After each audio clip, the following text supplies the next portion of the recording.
What if I told you that a man diagnosed with tuberculosis in 1889 not only survived, but built the largest independent nursery in America? The Green Industry Hall of Fame has inducted John Armstrong, who arrived in California with nothing but seeds that would then bloom in the White House Rose Garden and launch Knott's Berry Farm's boysenberry empire.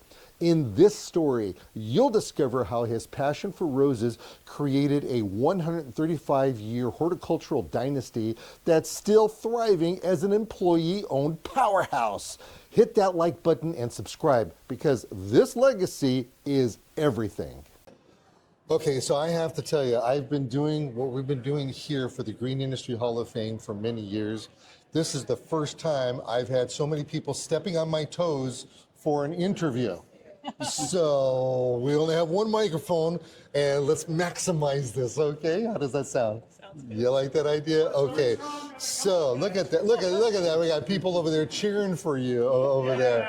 Okay. And Armstrong's is kind of like if you were to say Q-tip in the world of landscaping. People know who Armstrong Nursery is. And today we're here inducting, and we've inducted John Armstrong, who is the founder.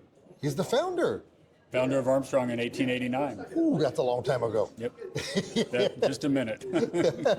Well, I know the guy who had asked to induct him, and he was very passionate for the fact about how important of a person he was, and technically still is, in the industry. So between us here, you guys said we had what 3,000 years of right, and I think you're the elder statesman over here. Right. Yeah, I've been with the company 44, Lisa 20, and Tom 36. So that adds up to 100. But John S. Armstrong's obviously being the one that founded the company, and Steve Perez is the one that got him in here and got him sponsored. And I would say it's about time for this man. It's been so great in the green industry for all these years, and he now would see that he has the largest independent nursery in the United States through Armstrong's and Pike connected with our growing divisions and our houseplant divisions as well. So it's been a great contribution to an employee-owned company, and we owe it all to John S. Armstrong. So when the nursery actually started, how did he do this? Was it just one plant and he was hawking it out of the front end of his buggy, or was it?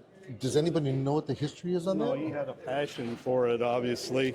He, like they said in there, he came from Ontario, Canada, and when he saw Ontario, California, he thought, okay, this is home, and that's why he got off.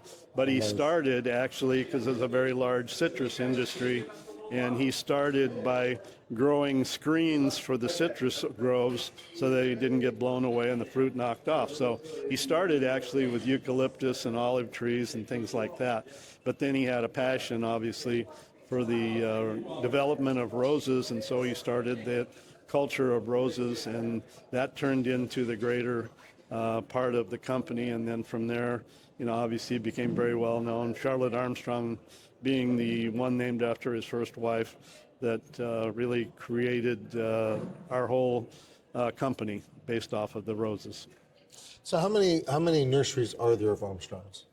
We have 27 stores in the Armstrong Garden Center side of our family. And we have how many on the Pike side? There's 19 Pike Garden Centers, 4 in North Carolina and 15 in Georgia. So you guys are really busy. Now, are the Pike Centers just as nice? Because I've never been to one. I got to tell you, come on, we're from Southern California. They're bigger facilities. The closest one in Southern California would be our Torrance location. It's a 4-acre nursery. But the Pike Garden Centers are larger, and they're almost like a Quonset hut, you would say. A lot of it is covered and inside because of weather, obviously.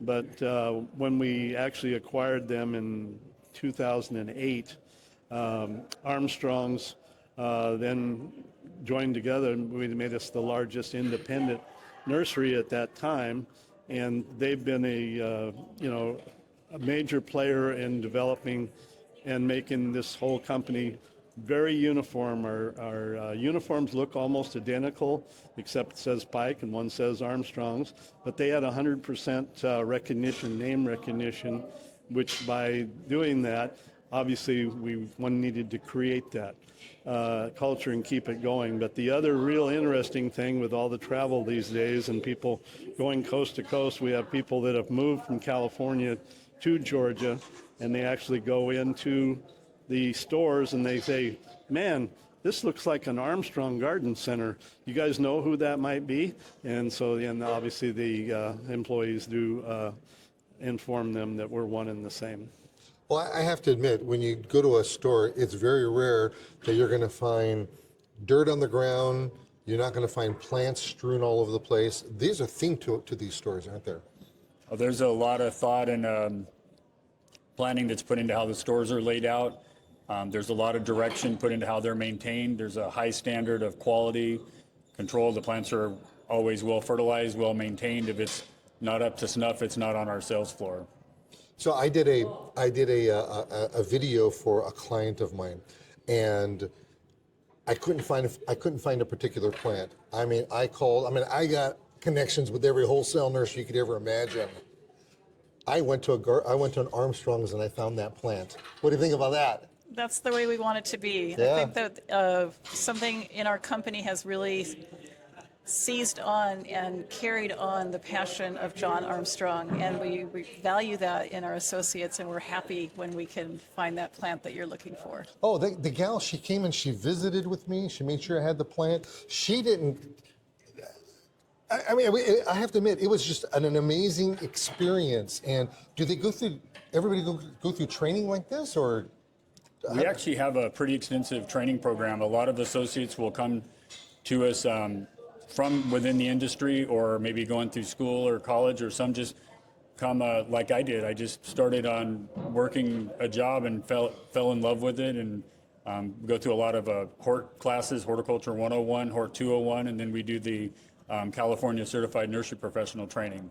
Nice. So when you encounter one of our associates, they usually have some good knowledge or background there. Very exciting, and most importantly, congratulations to Armstrong Garden Centers and John Armstrong for the efforts that were put in. But because of that, I was able to finish my video. Thanks a lot. Congratulations for coming out.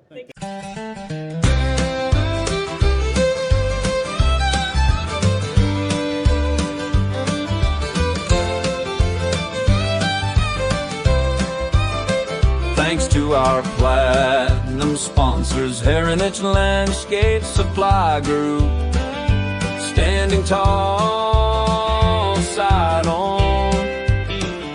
Site One Landscape Supply and Rainbird flowing through it all.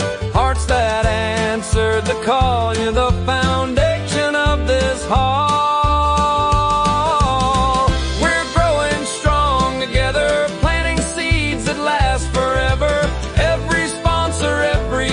In the Green Industry Hall of Fame.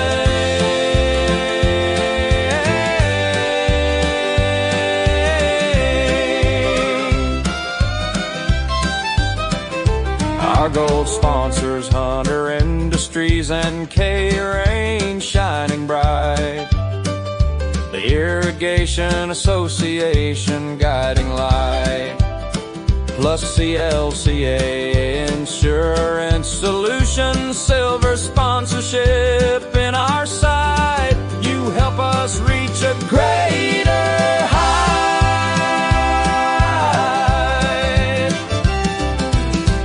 Bronze sponsorship came from West Coast Arborists, as well as the American Society of Irrigation Consultants and Kellogg Garden Products, plus Toro 2. We're growing strong together, planting seeds that last forever. Every sponsor, every name in the Green Industry Hall of Fame.